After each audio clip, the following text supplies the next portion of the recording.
Well, here we are. Back on the Salmon Sofa where we belong. Absolutely, yes. For day 2 of the Big Land Rover Fest LRM podcast live from Newbury Showground.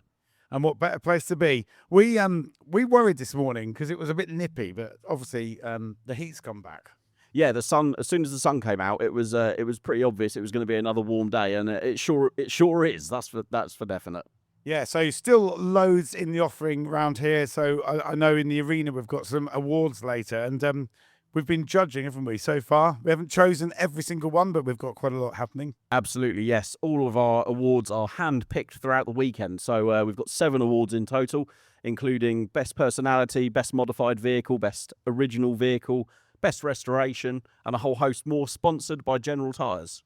Yeah, always a happy face when someone wins an award. And one thing I've noticed just going around the show is the presentation of some of these cars. They're just next level. And this show seems to have attracted guys and girls that really, really spend time and effort on their cars. Definitely. I think we've seen loads and loads of new people come through, and I know we've had messages through the LRM socials saying, I don't actually own a Land Rover yet, but I'd love to come along to your event. Do I need to own one? And the answer is, of course, no. Come along, but you will definitely want one by the time you leave. Yeah, the minute you take one off-road, it is the finest thing to experience. And I don't know if anyone that's listening to this has been around the off-road course. Hands up. Yes. Yes, good. And would you go round it again? Hands up. Excellent. So 100% consumer advice there. Everyone would go round. We've enjoyed creating the off-road course. Absolutely, yeah. I mean, it was a long time in the making, really. It's we started building it last year, and then, of course, there was a series of test days, followed up by our sort of press day that we did for a bunch of our friends. And yeah, everyone seems to be enjoying it a lot this weekend. I know people that have gone, had their 2 laps and then gone back and bought 2 more tickets. So they've had 6 laps in total. It seems to be going down a storm. No, brilliant. I mean, it's just so good to see. I mean, obviously, we've got Eddie's bomb hole. Who's been through that? Anybody? Yes, really. I mean, quite an aggressive drop in, isn't there? And then obviously you have to sort of come out the other side. And we saw some videos actually earlier of a Series 1 Island Rovers on Instagram. And that looked somewhat sketchy. But again, it just proves that, these vehicles are capable from 1948 all the way to 2026. Absolutely. 80 inches isn't a lot of wheelbase for the elephant's footsteps. It looked highly unstable, but no, really, really good. And check that out on Instagram. He's obviously Island Rovers on that. And yeah, really incredible bit of footage, really. Yeah, and talking about Island Rovers, we know that he's a member of a club, the London Mud Club. And actually, that segues very nicely into inviting our very first guests for today. Lee and Rob, also known as Lord Trousers and Captain Ratty. Anyone that's seen them on Instagram and social media knows that there's probably one of the more eccentric clubs. I think they'll enjoy us saying. But let's have them up on the stage. How are you, gentlemen? Lovely to see you again. Please do take a seat on the Salmon Sofa. Oh, that's lovely. Feel the comfort. This is the most snug it's been. So, how's your weekend been, lads? Quite tired and emotional. Tired and emotional. So, Yes. so one thing you're noted for is being eccentric. Was that fair to say? I take offence to that. Do you? Yes. Your shirt says otherwise. It does, doesn't it?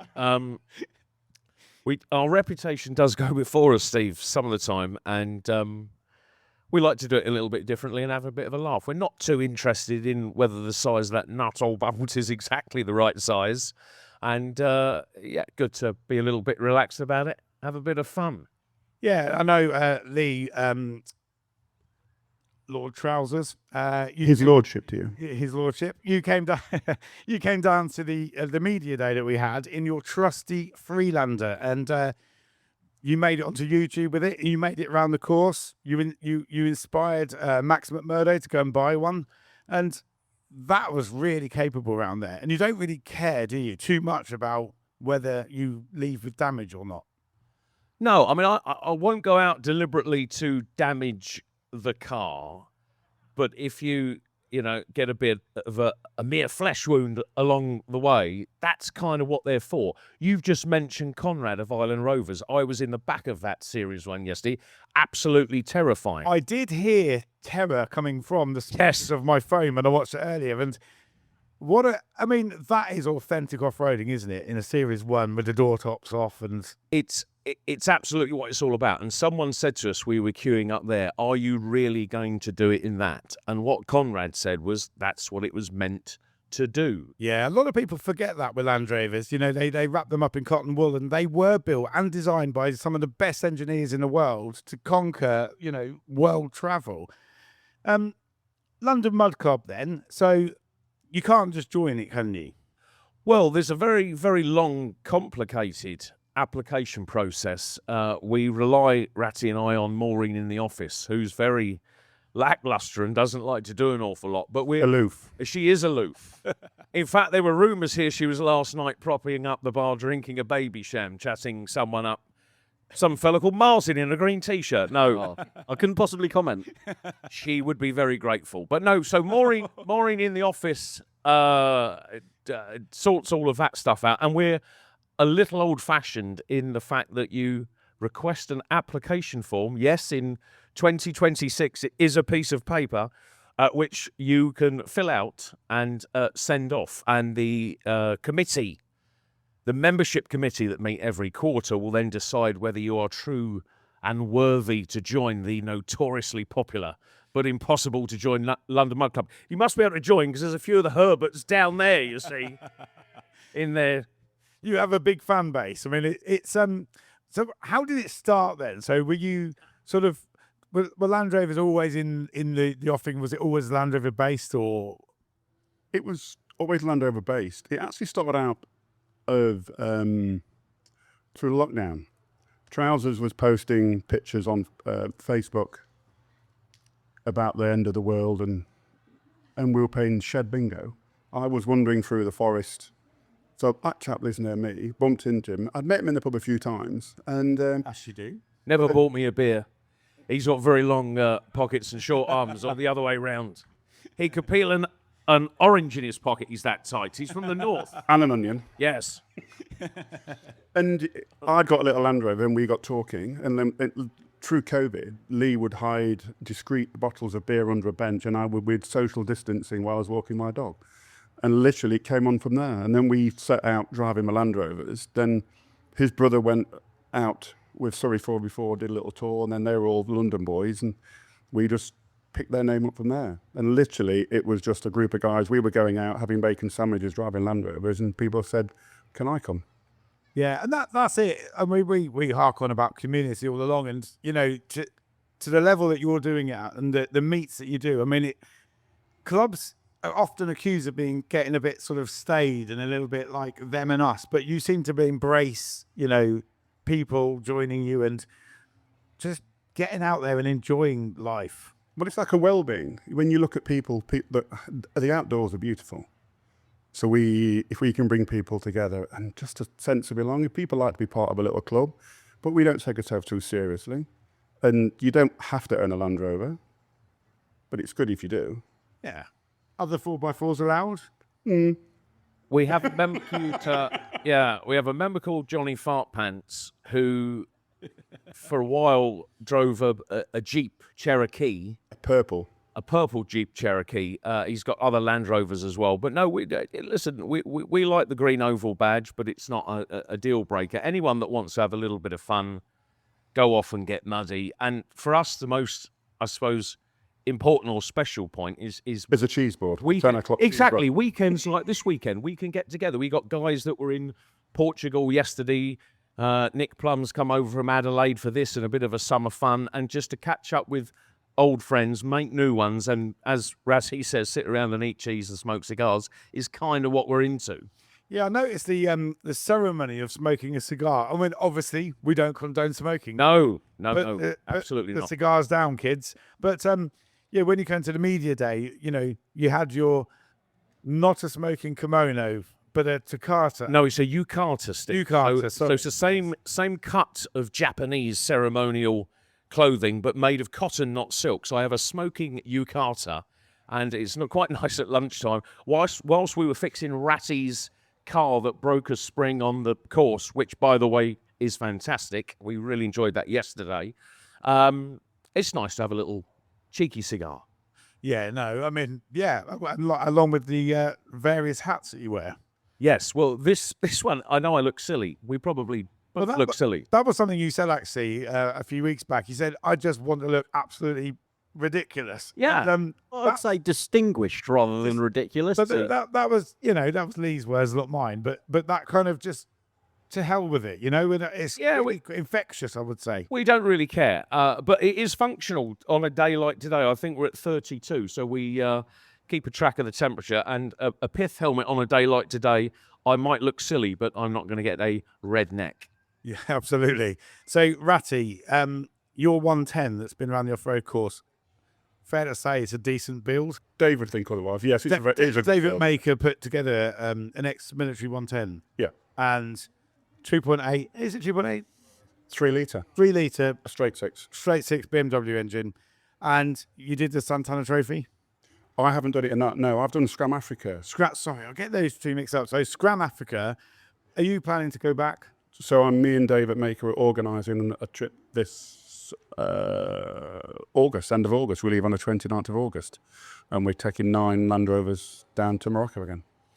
Yeah, I mean, again, with the soft top and roll cage, you are exposed, aren't you, to the elements and just enjoying life. And you went around here with no doors on. It's part of the fun, feeling the sand and the heat. I mean, I'll put my safari doors on and we will just drive without them off. I'll leave the doors in Marrakesh, put the cage doors on, and that's it. We'll drive down to the Western Sahara border like that. Yeah. So who, when you go, there's 3 of you in that car. Someone has to sit in the back, looking backwards. No, we had a bunny seat facing forward, but we've taken it out now because I've converted the back into a camper. But I can bolt it back in. But the third seat was facing forward, and it was actually the comfier seat when we first did it. Okay. So what does the rest of the Land Rover year look like for the club? What's planned? There's a few things in the diary, Steve. So we've got, in a couple of weeks' time, we've got a weekend in Wales, a long weekend. So we'll be doing Water Breaks Its Neck, Strata the Florida, and all of that really good, clever stuff. We've got There's 22 of us going? Yeah, 24 of us? 22 cars, 40, 50 people. Obviously, Gareth, 4x4's kind of doing all the technical route checking, which allows us to do, enjoy the weekend. We have then, we're talking about, in fact, through the fog of cheese and wine last night, we were talking about a trip to, what's that, what's the town? France, yes, it begins with C. Where did the ferries come into? Cannes. Anyway, we're going to do a cheese and France history trip next May, and we've got a few other weekends as well. So, plus add to that, every quarter we have a breakfast meeting at Blackbush Airport where members and non-members turn up and eat bacon rolls, drink coffee, and talk about Land Rovers. And next weekend, we're going to the opening of Winter Classics new workshop. Oh, yes. Yeah, we've got that as well. So lots of stuff in the diary, and we do as much as we can. But basically, we like to get muddy. And as Conrad said yesterday, you said just now, use the Land Rovers for what they were meant to do, which is get muddy. Yeah, no, you got to enjoy them. So how many members you notice that you mentioned there was people outside of the UK that have flown in from Adelaide and worldwide reach as a club? Yes, it is amazing that some people are members just to feel sort of part of it. Live all around the world, really. Lucky that some of them can come and join us and they've got that flexibility to come to the UK. But we have 211 members. Yeah, so quite a decent size. In terms of clubs, I mean, obviously you're seeing growth, and some clubs, sadly, are seeing, declining membership numbers. But you've reinvented the coming together as a club, I think. And I think part of that, Steve, is my Freelander cost me 510 quid. I bought it drunk on the... Well, I've spent more on that. Now, the current lady trousers may listen to this, so I'll be... I knew there was going to be a backstory to this. That's right, yes. So I'll be very vague and wishy-washy on the numbers, but the Most expensive £500 car you've ever bought. It is. I just hope when I die, she won't sell it for what I told her I paid for it. But but I zip around in a 500 quid. Okay, I've stuck some novelty tyres on it, but I've got a 500 quid Land Rover. Ratty's got a spec custom build maker. We've got everything in between, and we don't really favour one type of Land Rover from another. Some people are purists, so they want it to be exactly as it is. That's fantastic. Some people mod it up and put all sorts of great new gadgetry on, but we're kind of all-encompassing, and I think the fact that I drive around in a 500 quid Freelander kind of it makes that point loud and clear at the start. It's very refreshing to see that and hear that, actually, because, you know, you don't want to be like left out, do you? And, you know, you're having probably equal amounts of fun at different price points in Land Rover ownership. Steve, absolutely. I mean, on the test day that we were lucky enough that you guys invited us to a few weeks ago, Max in particular, so he came around with me in the Freelander, was quite amazed that put it up against some really other seriously tricked out high-spec cars. It's doing the same thing. It's going over the same course. I suppose there's a few benefits, and I've got series Land Rovers as well, but they spend longer either parked in a barn or parked at a garage than driving them. That is relatively reliable. I mean, saying that, I'm going to probably struggle to get off the show later, but because I have the internal light on all weekend, Steve, I've just found out, so I've taken the bulb out. Anyway, we might need a push, someone, but I love it. It's got air conditioning and a CD player, and it's relatively comfortable. And you've been given a CD because they're not available. I have not got a CD, and someone pointed out that there is a CD player in my Freelander. So Nick from Australia bought over a Scottish bagpipe greats CD, but played on the accordion. Go figure. Wow, have that on loop. You'll see. And we'll be playing that on the stand in the next hour if anyone wants to come and have a boogie to some mean accordion playing. We love it. No, absolutely fantastic. I mean, gentlemen, it's been a pleasure to get to know you over the last few weeks, actually, because you've always been that elusive club that you never sort of met you, and, you know, you are, you know, very, very fun gentleman to be around. And yeah, good luck with the club. Thank you for coming on the LRM podcast. Thanks, guys. Take care. See you, folks. Give it Cheers. up, please, Bye-bye. for Lord Trousers and Captain Ratty. Thank you ever so much, guys.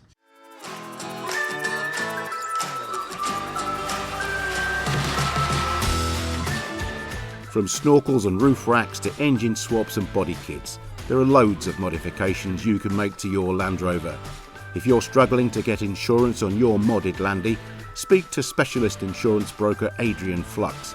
With like-for-like cover on both cosmetic and performance upgrades, they'll help keep your pride and joy protected. Call them directly on 0344 728 0417 for a quote.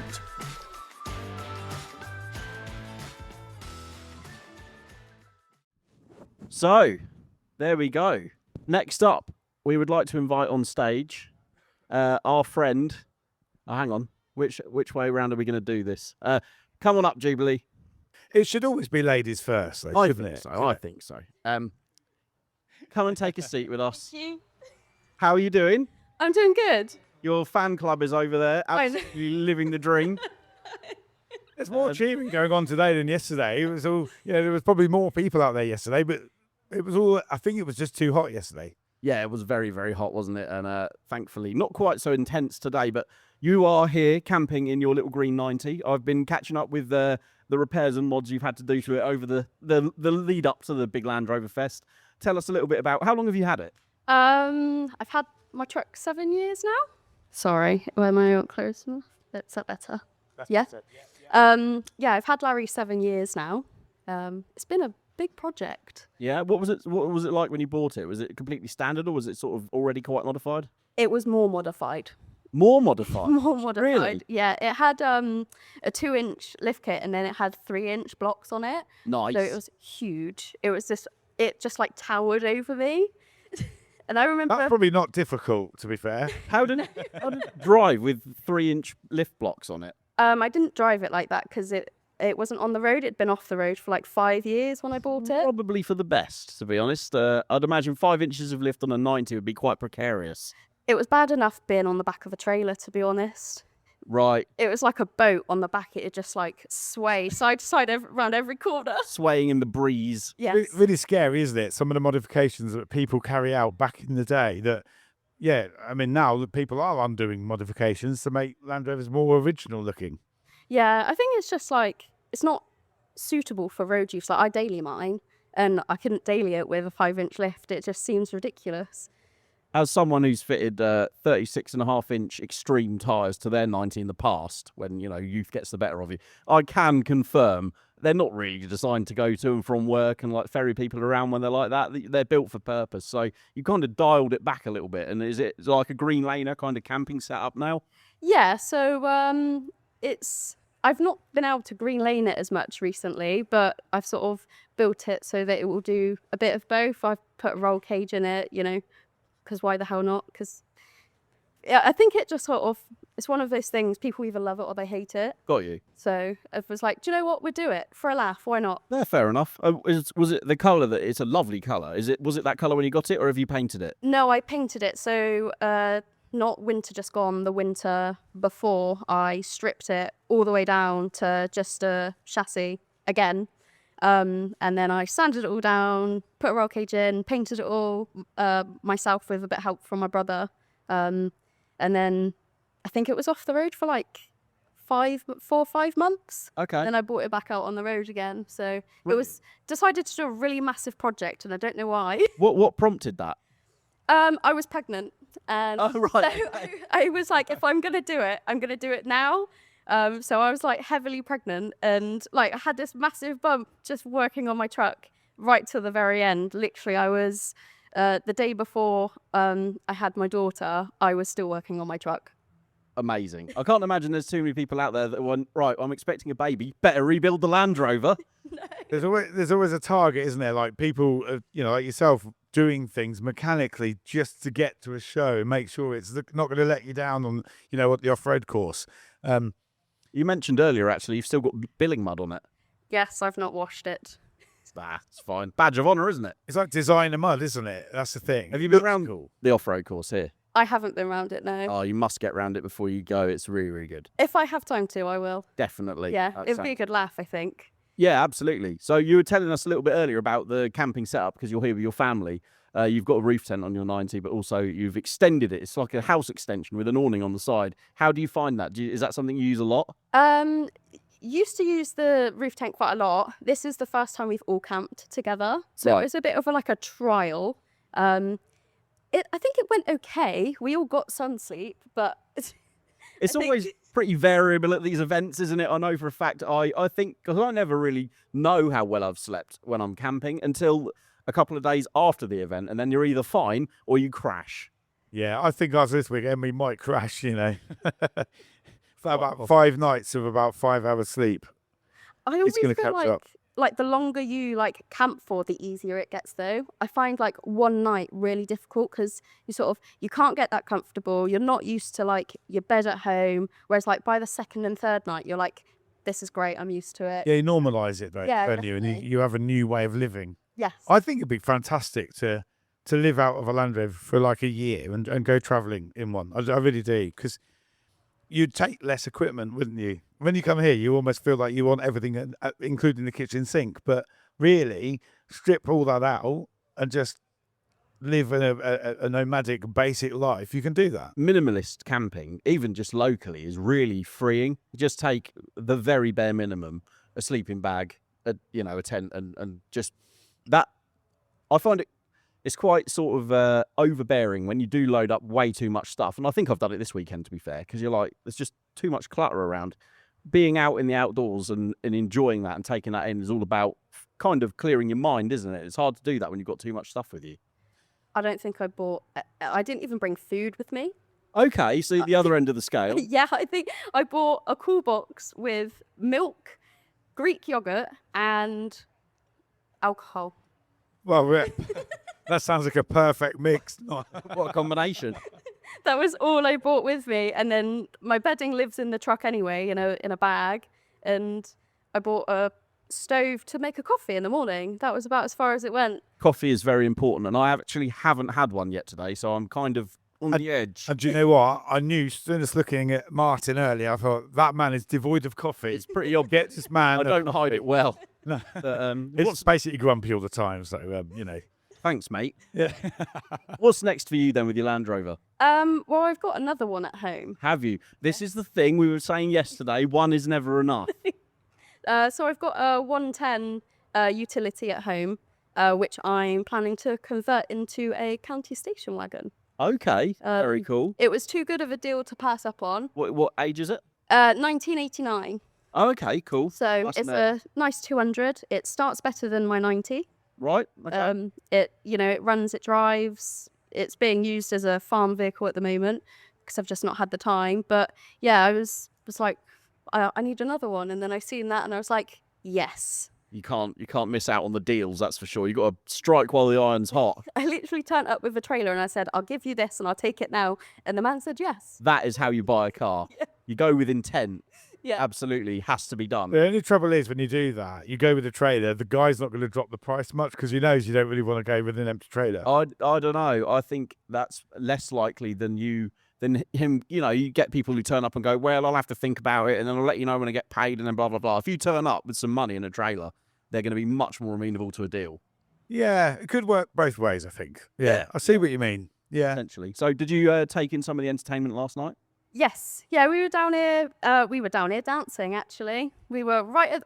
I saw you. Oh, yes. yeah. Yeah, we were down here dancing, had a great time, and it would have been nice for music to go on a bit longer. I think we had were proper vibing. Yeah, It was like, It built up and everyone was at like fever pitch and it was great and everyone was getting into it. And then because of noise restrictions, it was like, bam, 10 o'clock came and that was it. But we're going to try and see what we can do in future, I think, because everyone was really, getting into their stride. And then it kind of was a bit of a shame to knock it on the head, but we'll see what we can do. There is a reason why this sound goes out towards the M4 and not, let's be honest, the miserable people that live nearby that might say it's because obviously this place doesn't just have Land Rover shows, it has other shows throughout the year. So noise restrictions are quite important. But yeah, I know what you mean. The sticker swap, were you part of the sticker swap? I was last night? part of the sticker swap. This has become a thing now. Greg is waving frantically. Yeah, I mean, I don't know where it kind of started. Did it start with you, Greg? Yes, is the answer. All these crazes and memes and things like that, I'm blaming Greg entirely. There's stickers of me all over the place with my arms out demonstrating, which was filmed. It was done here, wasn't it, when we were doing the off-road course? And somehow you were going happened, through like the elephant footprints like this, like you were flying a plane, and all the memes that have come off the back of it. Yeah, we spoke about it before, and yeah, the blame rests firmly with Greg on that. And the sticker swap was his idea, and I've seen the picture of like the turnout. It looked absolutely awesome. Yeah, there was loads of us. I think it just it kind of caught on. I think we sort of, a lot of us had FOMO, and I remember seeing everybody's stickers, and I was like, I need stickers. And I remember messaging the man that I think he did all of ours, all of our little group as well. And I think all of us messaged him like, can we have some stickers? And he was like, yes. And they came the next day. Amazing. Yeah, I want some stickers on mine now. I feel like we kind of missed out because we've had Land Rover Monthly and Fest stickers on the stand, but I haven't. No, I bought some down. Did you? I handed quite a lot out, yeah. Oh, brilliant. But just going on the back of that, so you know your little sticker with you during this. All too well, yeah. I was a bit concerned this morning. My wife said to me this morning, first thing I heard was, I've just had a shower with Martin. I was like, what? And the next thing she says, there's a sticker of Martin in one of the driver cubicles. In one of them, I think they're in all of them. Which is disconcerting, but it is. You'll be discovered on things, this time next year. I just hope the shower company doesn't send us a bill for extra picking off sticker time. Yeah, no. Like valet. Well, we didn't stick them. Yeah, shower company. All right, we can send the invoice straight to Greg and make it go away like that. But no, this is all part of the community spirit, really, isn't it? People jump on these trends. It's really nice to start a tradition early, and I think the sticker swap is something that will build with time, and we'll continue doing it. The other, of course, unofficial sponsor of LRM Fest is Lemon Fanta. Everyone's been going mad about Lemon Fanta because one comment was made at LRM Live, and Greg ran with it, and then it snowballed into the behemoth that it is now. Yeah, the Defender Ames yesterday wearing a Fanta branded T-shirt. People go to great lengths. Fanta top. So I'm not sure if she's doing Carcana again later. She's got to defend her second place and possibly take it back off of Nick. Yes, she is. Nick Dimbleby's back here today as well to Really? yeah.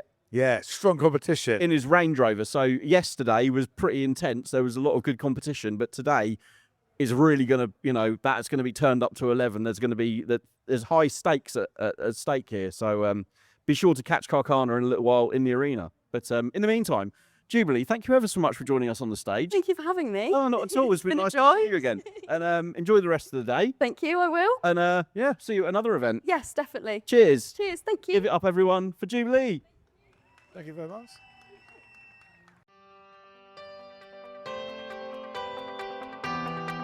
Finding the right parts for your Land Rover or Range Rover shouldn't be an off-road challenge. At bmh4x4.com, we've built a smarter way to get you back on track. Our new website is now live, the simple, fast and reliable way to find the parts and accessories you need. Supplying quality parts for Defender 1983 to 2016, Discovery 1, 2, 3 and 4, Range Rover Sport 2005 to 2013 with Range Rover P38A and L322 coming soon. All parts are backed by expert knowledge, quick delivery and a 2-year quality guarantee. Visit bmh4x4.com, built by enthusiasts for enthusiasts.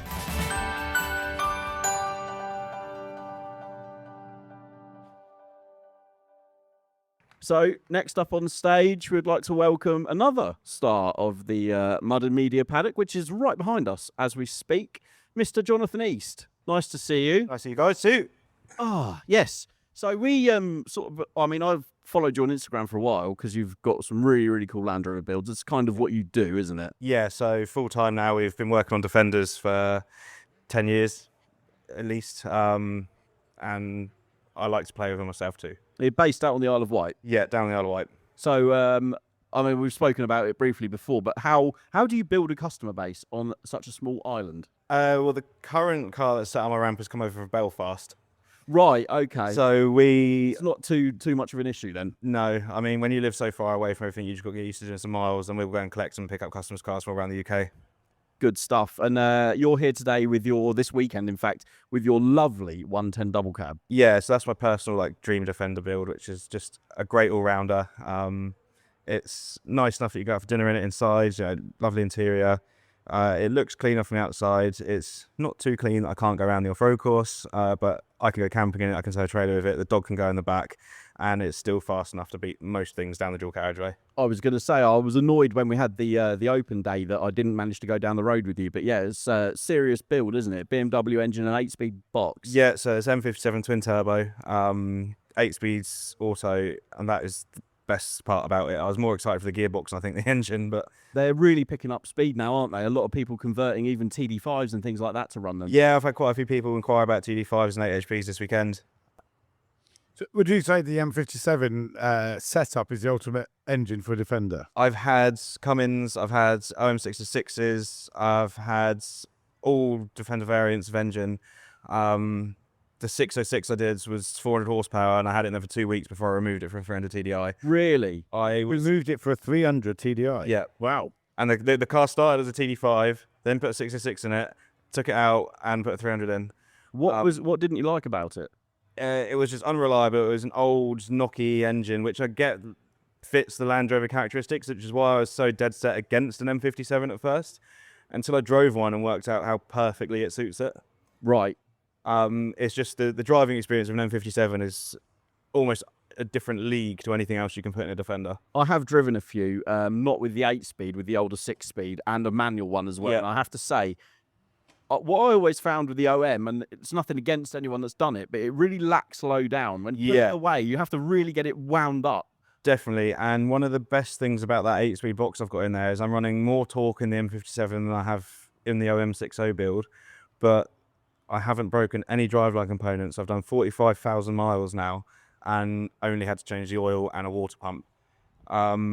That's pretty fabulous, actually. You wouldn't be saying that about some of the other engines out there, Yeah, definitely not. thing. I mean, I did kill the alternator at Billing in the mud run, but that's not really down to the part failing. That's more me getting stuck in the Yeah, mud for a few minutes. it's pretty rare to see an alternator survive the mud run. Yeah. Even like TD5s and things like that, people flushing them out with water afterwards. I mean, there was people running around looking for them, but I mean, it's been so reliable. I mean, if you said to me, "Can you drive to South of France and pick this up?" I would get in it tomorrow without even opening the bonnet and have all the faith in it. But then it's like going back to the 606. I had to do 2 diffs in the first 12 hours of having it on the road.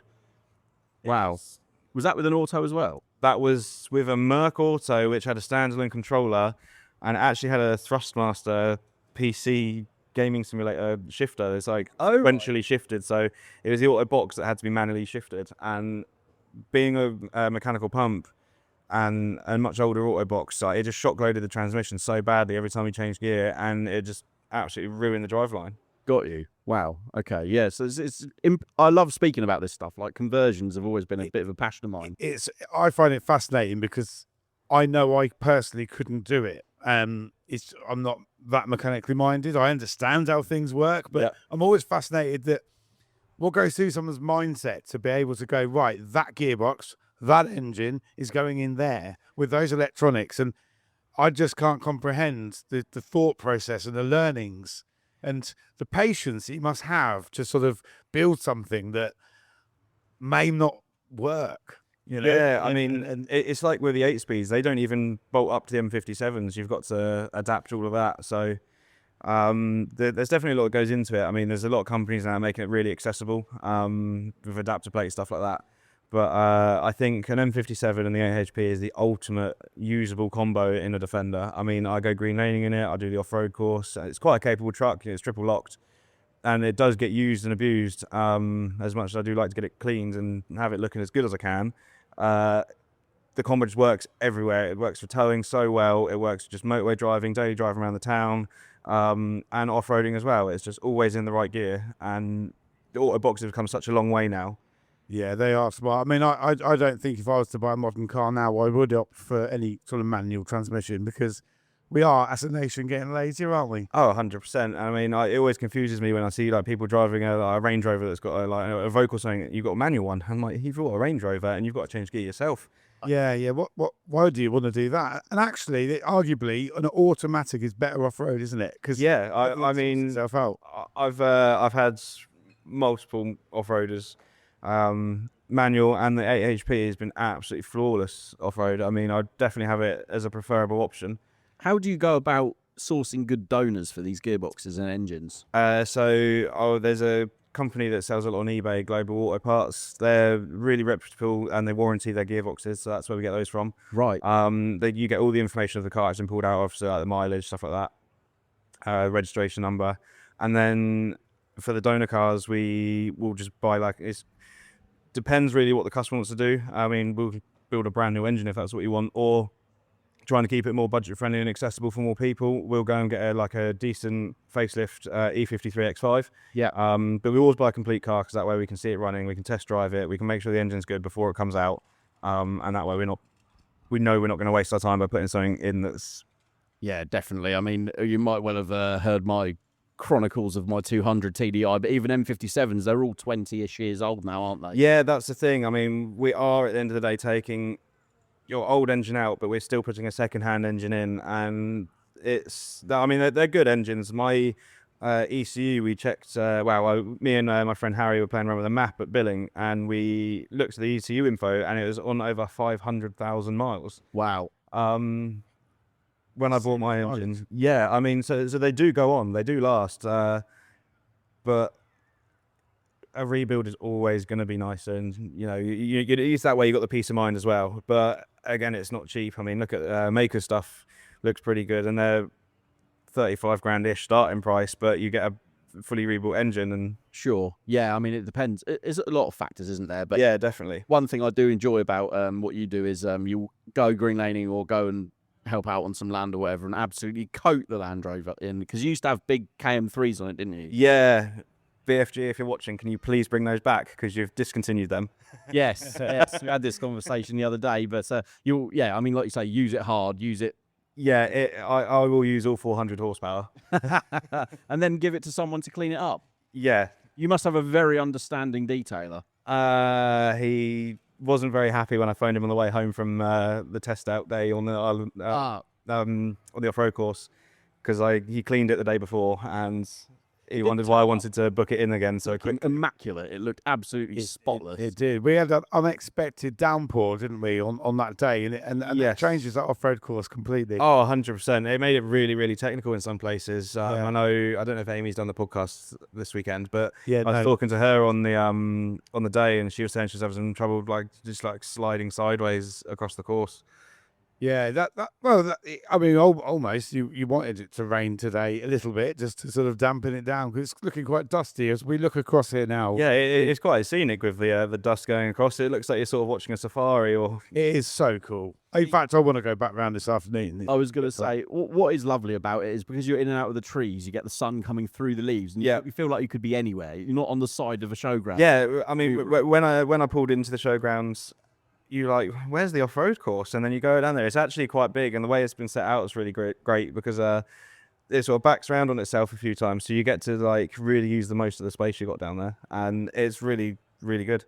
Yeah, well, I spoke to one of the regular auto jumblers that comes to one of the big auto jumble spares days that we have here twice a year, and he's been coming down here for decades, and he said, "There's no off-road course at your show." I said, "There is," and he said, "Where?" I told him. He said, "Is there?" I had no idea, and he trades along there. Yeah, I mean, I did wonder because I've been to a few of the auto jumbles here as well, and so when I heard about the off-road course, I also was like a bit confused by it. Where is it? Yeah, it is. It's literally right there, but it's great. And the last section especially gets a bit technical, and I think we'll probably catch a few people out over the weekend.